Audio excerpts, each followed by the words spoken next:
Welcome back, my dear students. So, in this video, we will be discussing some more details about inner product space. So, another notation is the space CAB. The space CAB, set of all continuous function on closed interval AB, is not an inner product space. Not an inner product space, which means that it is not a Hilbert space as well. So it is not an inner product space. So it's simultaneously it is not a Hilbert space as well. So the idea is to prove that it does not satisfy parallelogram inequality. That's the idea. For that, we have to define some x and some y. Here CAB consists of set of all continuous functions on closed interval AB. That's the idea. Okay. So which means that in that space we have defined a norm x is equal to maximum t element of j modulus of x of t, maximum of modulus on t where j is equal to closed interval ab. This was the definition of norm. Now we will prove that it does not satisfy parallelogram inequality. For that we have to define some x and some y. Consider our x to be x of t to be 1 for all t. So it's a constant function. On closed interval AB, every point the value is 1. So it is continuous. Every constant function is continuous. So y of t is actually equal to t minus a divided by b minus a. It's actually a polynomial of degree 1. 1 by b minus a times t minus a. So since it's a polynomial, clearly it's a continuous function. So it's also an element of CAB. So x comma y element of CAB. Okay. Now let's move on. So norm of x should be equal to norm of x of t, where x of t is equal to 1, is maximum t element of j modulus of 1. Since it's a constant function, its norm is always 1. Okay.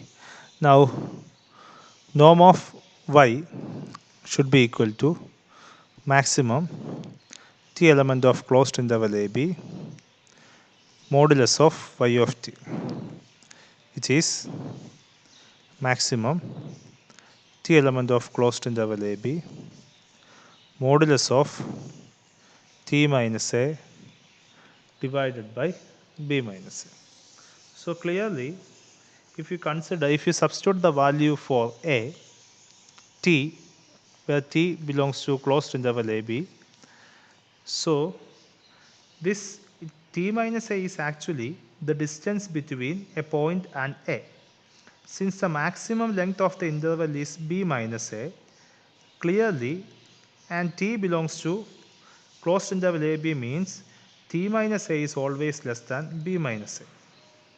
That's the idea. Because t minus a is the modulus of t minus a is the distance between the point t and a. Okay. So where t belongs to closed interval AB. In closed interval AB, the maximum length is b minus a. Okay. So clearly, modulus of t minus a divided by b minus a is less than 1. Okay. Less than or equal to 1. Now, its maximum can possibly be 1. The maximum value can possibly be 1. Now we say that it attains the maximum value. When t is equal to b, this is actually equal to b minus a divided by b minus a. So this value is always, that is y of t is always less than or equal to 1, and y of t attains 1 as well. So the maximum value should be equal to 1. That's how. So norm x and norm y should be equal to 1.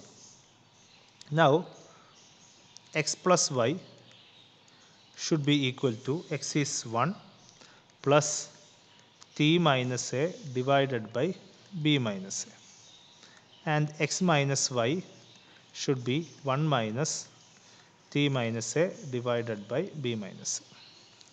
Now norm of x plus y should be equal to maximum t element of closed interval a b modulus of 1 plus t minus a divided by b minus a. We have already established that the value t minus a divided by b minus a has the maximum 1. So 1 plus this has the maximum 1 plus 1, which is 2. So the maximum of this value is always 2. And also norm of x minus y should be maximum t element of closed interval a b modulus of 1 minus t minus a divided by b minus a. Now this value is always less than 1, okay, because we consider 1 minus some number. So this is always less than 1, okay, because t minus a is always positive since t is always greater than or equal to a. So the least value for this is actually 0, okay. So this value is always positive. So 1 minus some positive number is always less than 1. When t is equal to a, this value becomes a minus a divided by b minus a, which is 0. So this is always less than or equal to 1, and at t is equal to a, this attains the value 1 as well. So the idea is 1 minus t minus a divided by b minus a is always less than 1. Now, so the maximum should always be less than or equal to 1. Now we assume that it attains 1. When t is equal to b, this value t is equal to a, this value is actually 1 minus 0, which is equal to 1. So when t is equal to a, this value is actually 1.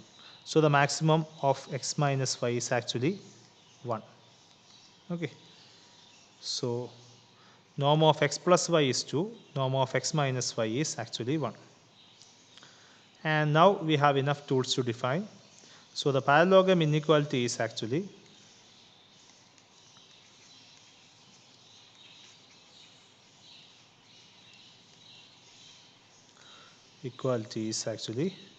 norm of x plus y the whole square plus norm of x minus y the whole square is equal to 2 times norm x square plus norm y square. Norm of x plus y is actually 2. So 2 square is 4 plus 1 square is 1 is equal to 2 times norm of x square is 1 square plus norm of y square is 1 square, which is 1. That is 5 is equal to 4, which is not possible, which means that this inequality does not hold for this x and this y in CAB. So from that you can clearly understand that the norm which was defined on CAB is not deduced from the inner product. Okay, so clearly it does not satisfy the parallelogram inequality. So CAB under this norm is not an inner product space because it does not satisfy the parallelogram inequality. Every norm which was defined in terms of an inner product should satisfy the parallelogram inequality. That's the idea.